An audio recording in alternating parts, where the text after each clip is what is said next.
Well, it could be a flashpoint in the real contest for control of the Senate. The state of Tennessee, where the race between the Democrat Harold Ford Jr. of a powerful West Tennessee political family and the Republican Bob Corker, who everyone thought months ago was a shoo-in for all of this, has gotten down and somewhat dirty. Some old-school Southern politics at play. Personal and family attack ads, it appears nothing is off limits. Joining us now on the left from Washington, Malia Lazu. She's the director of the Racial Injustice Campaign Fund at Progressive Majority. And from the right, Carrie Lukas, VP of Policy and Economics, I said Carrie, at the Independent Women's Forum. Good to see you both. Thanks for coming. Thank you. How rough is this thing going to get, do you think? How much rougher can it get? Well, I think it can get a lot rougher. I mean, we've seen the ads starting, and we still have two more weeks out, and Corker has a lot of money, so I think he can get a lot meaner, and we can see this get a lot nastier. Carrie?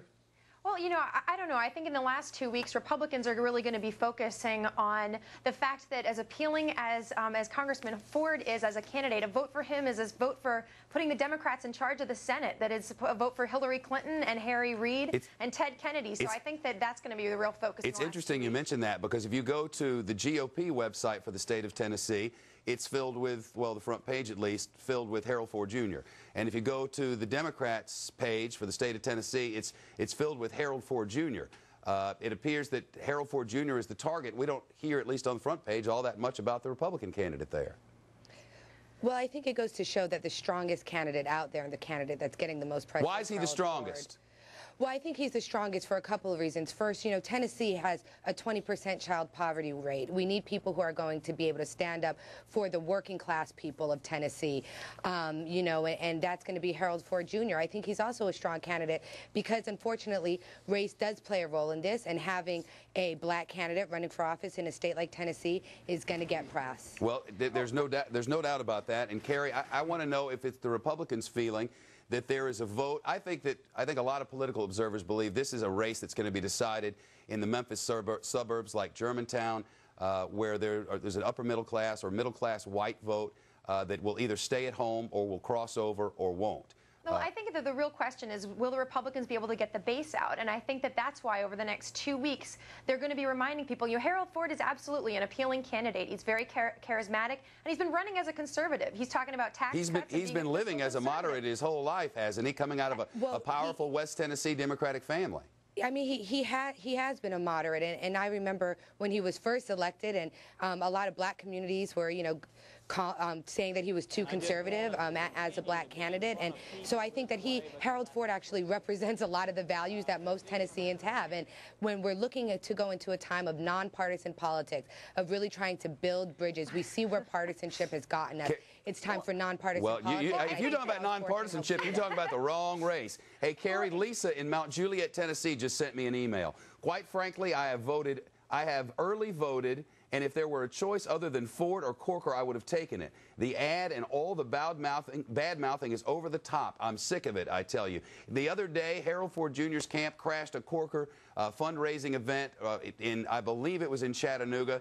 At least this was somewhere on Friday, and this was the confrontation there. They did it for headlines, and both sides seemed to be using it. The debate, which has just happened, was, you know, less than buddy-buddy. Where do we go here? Well, you know, I do think this is going to be a tough-fought race. It is one of the biggest races in the country, so we can expect, you know, it's going to be a rough battle. But I do think that, you know, as much as Malia is talking about nonpartisanship, I think that the people in Tennessee are going to remember that as centrist as Ford seems, voting for him is not voting for a centrist regime. Certainly the Democrats are going to be quite partisan if they take over, and the Tennessee people need to realize that they may be the people that put Harry Reid in charge of the Senate and Hillary Clinton and Ted Kennedy, and I think that's going to be in a lot of people's minds in the last. Is that a hard battle to fight in the pretty much conservative area of West Tennessee from which he comes? Absolutely. I mean, I don't think that a lot of people are looking forward to having you know, Hillary Clinton in charge in a red state like Tennessee. So I think, you know, he's run as a moderate, but a lot of the base is going to recognize that you're not electing just a moderate if you elect Harold Ford. Malia, quickly as we head toward the break, how do you fight that? I think that Tennesseans care for strong education, strong health care, and they're going to want the issues that the Democrats are offering them right now. It's not about partisan politics. It's about who can get into Congress and get the job done. And all I have to ask Tennessee is, where has your allegiance to the Republican Party gotten you thus far? We need a change. We need new leadership. We need people like Harold Ford Jr. in our Senate. All right, good of you both. Thank you. We'll be spending a lot of time on this race over the